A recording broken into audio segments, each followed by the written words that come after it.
Ayan na yung normal na nagiging problema ng ating mga otoridad kapag may mga malaking rally dito sa EDSA.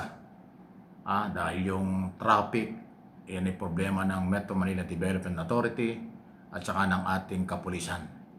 Hindi lang po ang headquarters ng PNP kundi yung mismong National Capital Region. Kasi may pasok ngayon, alanganing araw, ay ginagamit ng maraming motorista ang Along EDSA. Pero dahil may rally ang Iglesia ni Cristo bilang bahagi ng pagsuporta kay Senador Marcoleta. Kasi yun yung dating nung paliwanag ni Brother Sabala na tagapagsalita ng INC. Yung tangkang pagpapakulong kay Senador Marcoleta ang hindi nila nagustuhan. Ang gusto nila, panagutin ang lahat ng sangkot sa korupsyon, pero bakit anya ang senador ang siyang gustong ipakulong? Ayun po. So, yan ang issue dyan. Lalong sumikat si Senador Marcoleta dahil siya ay sinuportahan ng Iglesia ni Cristo. Dahil alam naman natin na siya ay member ng INC. So, ganun po yung kanilang paniniwala. Pero wala tayong magagawa. Karapatan naman nilang suportahan si Senator Marcoleta at karapatan nilang mag-rally. Kaya lang po, naapektuhan talaga yung motorista. Yan ay normal lang. Sa kahit kailan, anong taon, kahit anong gobyerno, pagka may mga rally sa EDSA, definitely apektado ang motorista. Kaya umiwas na lang po. Hindi naman kayang pigilan yan ng mga pulis. Dahil katulad yan, may mga buses na nagpunta ron na dala at saka yung mga member. Okay? So, saan ilalagay mo yung EDSA? Yung mga buses, doon di sa EDSA. O kayang, mabuti lang yung People Power Monument para po sa inyong kaalaman na hindi nakakarating sa lugar na yan, lalo po yung mga nasa abroad o nasa malayong probinsya, ay nasa kantong-kanto lang po ng White Plains at EDSA. So yung maraming tao ay nandoon mismo sa kahabaan ng White Plains. Apektado rin yung residential kasi yung White Plains, yan po ay tabi lang ng Corinthian Garden at saka ng Campo Aguinaldo. So ang likod ng Power Monument, ayan po ang Campo Aguinaldo, General Headquarters ng ating Philippine Military. So, katabi lang yan. Kaya yung tao nandun sa White Plains, left and right yan, malaking kali yun. Iba pa yung nasa Along EDSA. Kaya yung southbound, yung northbound, kung galing ka ng Makati, papunta ka ng Cubao, yun po yung apektado. So, hindi natin alam kung kailan tatagal yan. Kahit umuulan, nandun. Sumapa naman ang panahon ngayon. So, ayun. Ipinakita ng INC ang kailang suporta sa kanilang senador na si Senador Marcoleta dahil member nga nila yan. Inuulit natin, hindi naman yan kaila. Yan naman alam natin.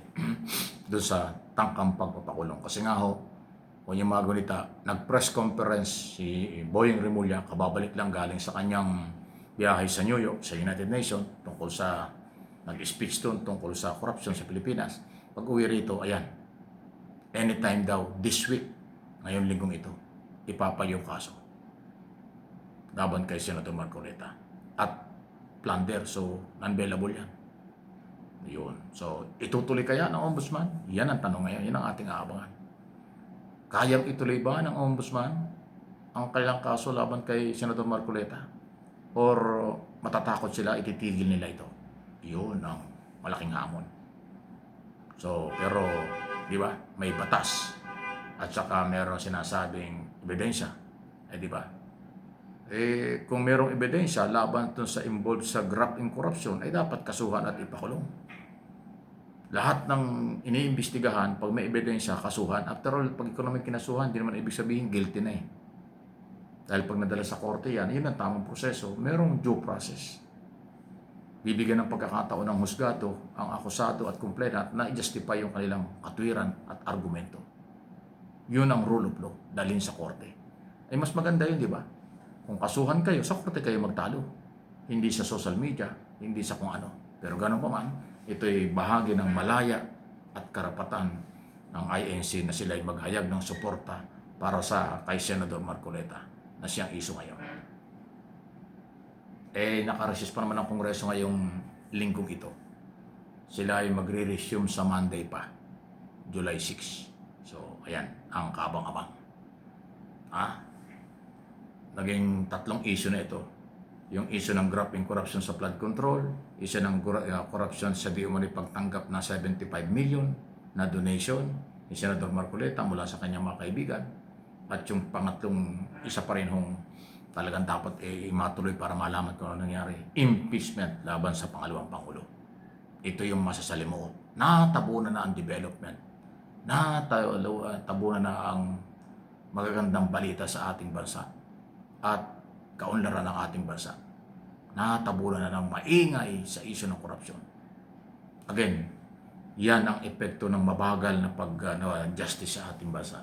Kung mabilis ang justice system sa ating bansa, kaunting balita lang yan, mas maraming balita ang development kaunlaran.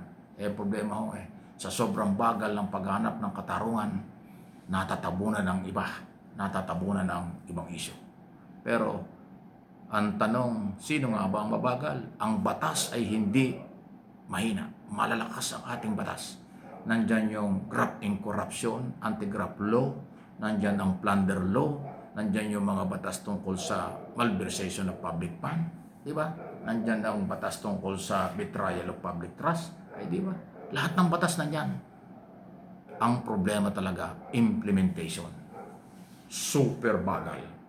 Hindi tayo katulad ng mayamang bansa sa buong mundo. Mabilis ang justice system, suspect pa lang, pinakukulong na.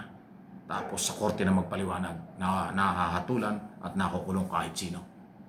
Sa ibang mga yamang bansa, kahit presidente, kahit prime minister, kahit member ng gabinete, pinakukulong. Dito sa atin, hirap na hirap ipakulong ang malalaking tao.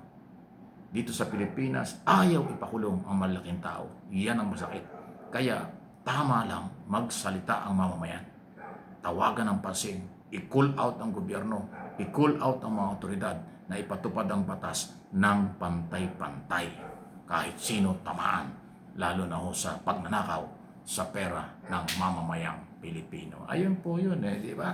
So huwag kayong magagalit dahil pag nagalit kayo, di mayroon kayong pinagtatakpan. Pag nagalit kayo sa akin, ayaw nyo ng katotohanan. Ako, katotohanan na sinasabi ko. Wala akong pakialam sa mga korap na yan. Dapat talaga sila makulong kahit sino. Kahit sino pa yan. Nasa gobyerno o wala sa gobyerno.